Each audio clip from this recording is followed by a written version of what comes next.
तो I hope आप सभी बढ़िया ही होंगे।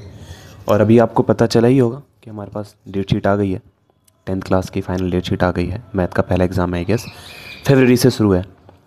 अब देखो यार, 10th में हो आप, बच्चे हो, आपने पूरे साल शायद बहुत सारी गलतियाँ की होगी, इस बात को मैं एक्सेप्ट करता हूँ। दोस्तों के साथ घूमे होंगे, मूवीज़ देखने गए होंगे, कोई नहीं भी गया होगा कहीं तो सोने में टाइम उसने बर्बाद किया होगा अपना। बहुत कम बच्चे होंगे जिन्होंने यूटिलाइज़ किया होगा, मैं उनकी बात नहीं कर रहा हूँ फ़िलहाल। मैं उन बच्चों के बारे में बात कर रहा हूँ जो अभी अनगाइडेड है, ठीक है। तो अब एक बड़े भाई की तरह मैं तुम्हें कुछ चीज़ें सुनाऊंगा, कुछ बताऊंगा, उन्हें फॉलो अप करो और अपने आप को बस समझने की कोशिश करो। ऐसा नहीं कि इस लेक्चर, ये जो वीडियो है, इसे देखने के बाद आप पूरा ही मोटिवेट हो जाओगे और आपने पढ़ने शुरू कर दिया है, ऐसा कुछ नहीं होने वाला। बट एक सिंपल है, मैं कुछ चीज़ें आपकी आंखों के सामने रखूँगा, ठीक है, और आप बस उन्हें देखना और समझना कि क्या ये सही है, क्या ये नहीं।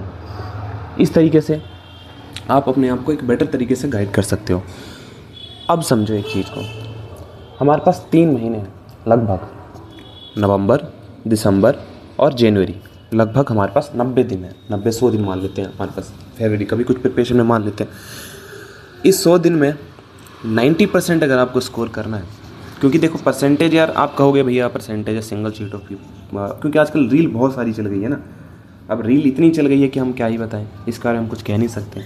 इतनी सारी रील्स हैं कि हर चीज़ के ऊपर एक एक्सक्यूज़ है।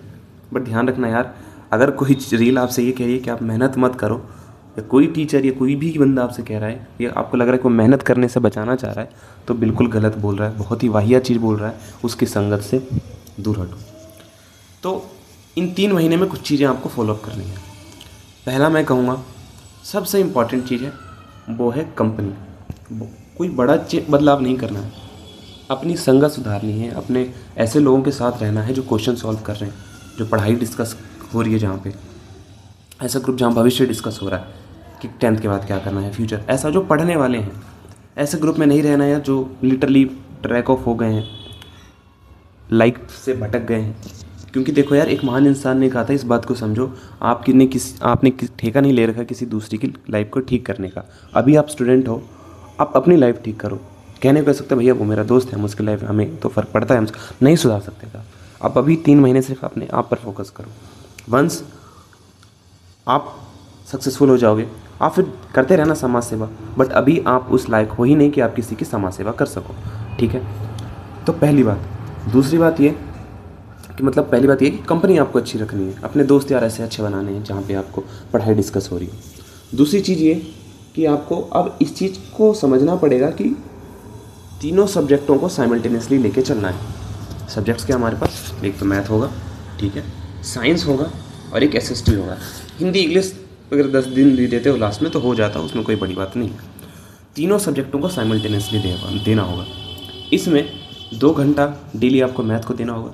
अब कह सकते हो 2 घंटा तो कहने को कुछ भी देखते, कोई टाइम नहीं है, स्केड्यूल नहीं है, बट नहीं, मैं कहना चाह रहा हूँ उन 2 घंटे के दौरान आराम से कम 20-30 क्वेश्चन आपको प्रैक्टिस करने हैं। NCERT थोरोली 3-4 बार ख़त्म करके जानी है आपको। फिर PYQs पे आना है, RD शर्मा के इंपॉर्टेंट क्वेश्चन करने हैं, तब जाके आप एक सही ट्रैक पे पहुंच पाओगे। जैसे ही नवंबर जैसे ही ख़त्म होगा, मेरे 10th का सिलेबस कंप्लीट होगा और मैं रिवीजन वन शॉट वाली इंपॉर्टेंट क्वेश्चन, ये PYQs वाली सीरीज में लेकर ही आऊँगा। प्लीज़ उसे फॉलो अप जरूर करना, ठीक है। इस बात को समझो कि आपके लिए सबसे ज़्यादा ज़रूरी क्या है। आपके लिए आपका भविष्य ज़रूरी है। आपके पेरेंट्स आपके लिए ट्यूशन की फ़ीस पे कर रहे होंगे, स्कूल की फ़ीस पे कर रहे होंगे, यूनिफॉर्म की फ़ीस पे कर रहे होंगे, और आप क्या कर रहे हो उनके बदले में। अभी कहना भैया हम तो कुछ नहीं करते, बट आप एक ही काम कर सकते हो।